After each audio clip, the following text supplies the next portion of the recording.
I had mediocre progress in YouTube for the past few months, and obviously it's gonna be slow since I'm just brand new, but I would really just hope that I would get subscribers without a plan or anything at all. And the moment I set a goal, I started to see faster progress. For last month in May, for the first time ever, I set a goal for the month. I was at 41 subscribers for most of the month, and then I decided that by the end of the month, I will have 50 subscribers. I just set a goal for myself. That's it.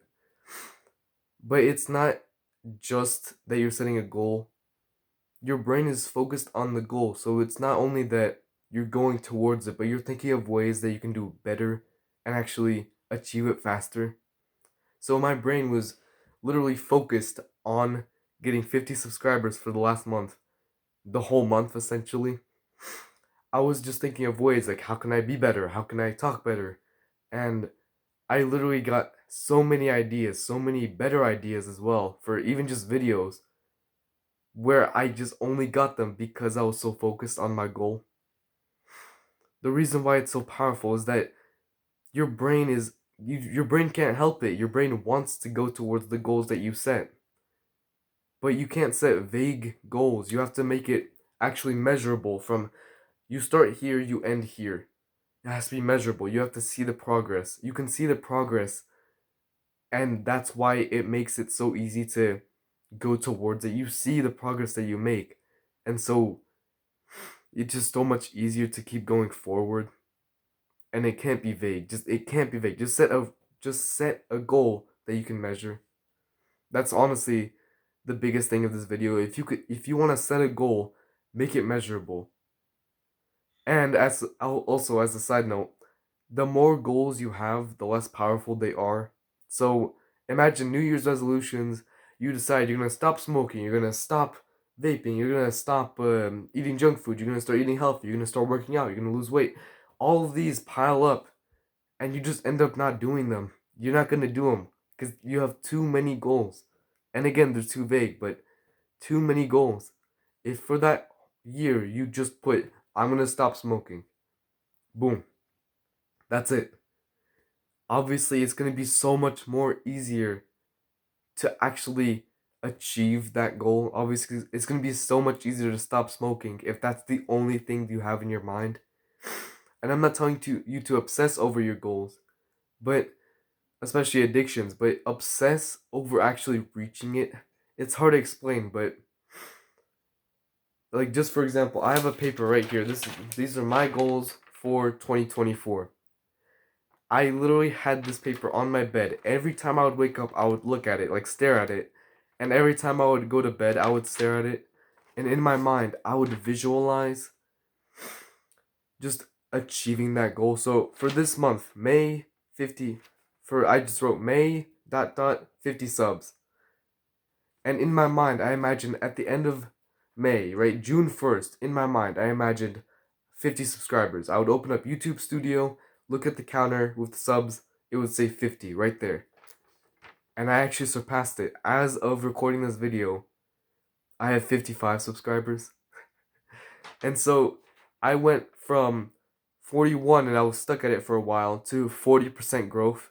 From 41 to 55. That's huge progress, huge.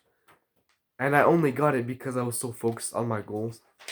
And so, a final tidbit, having accountability is amazing for your goals. If you tell someone you're going to do something, it just adds that extra layer of social accountability. Because if you don't do it, you're going to be known as a liar, right? They're going to know that you don't back up your word. And so, the biggest accountability I can give is the internet. So, right now, I'll tell you the goal for this month and by the end of the year. This month, June 2024, I will have 75 subscribers. At least 75. By the end of this year, by the end of December, New Year's Eve 2025, I'll have at least 1,000. And as a little philosophy for actually setting goals, success is a J curve.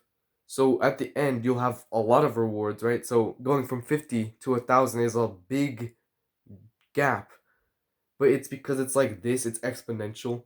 So right now I'm 50, I'm like barely at the beginning, but it'll start to speed up and then it'll get to the end. So think of a large goal, and as a tidbit, again, a tidbit, you can make it reasonably unreasonable. So it's reasonable that I could get 1,000 subscribers, but for honestly, it's unreasonable as well, considering the gap currently.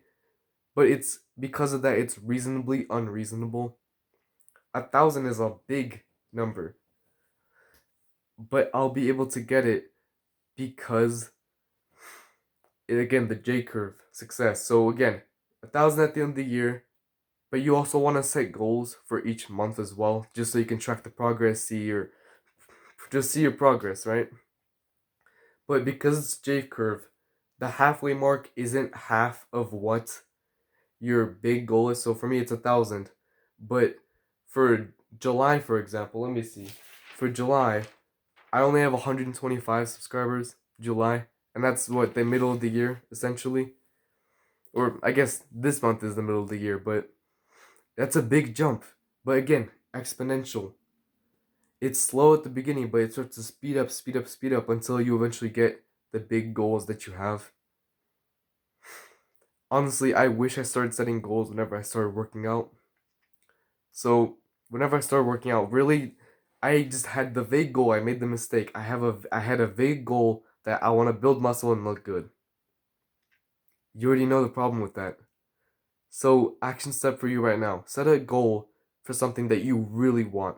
Not even something that you know is good for you, but something that you actually want to do and is good for you. So both of them. So for example, you want to lose weight. Set a goal for it. Every single month, set a goal for it that this month you're going to lose 2 pounds. The next month you're going to lose 2 pounds. And so think about it. By the end of the year, or by the end of 12 months, if you set that goal and you followed it every single month, you would have lost 24 pounds. That's huge progress. 24 pounds. That's amazing, honestly. And it's so much more difficult to get that 24 pounds out of the way if you didn't have a goal every month that you would set. Honestly, setting goals is it's like a quest in a video game. If you just have it in your quest log or your quest book or whatever, you're just going to be so much more inclined to complete it than just a random unmarked quest in the world. Like I remember unmarked quests in video games, I used to never do them because it wasn't a goal. It was just in the game and you could do it. It was too vague. But meanwhile, quests and missions and main missions, you would always do them because they were a clear, defined goal. And that's what you're trying to do in real life. It's genuinely like a video game.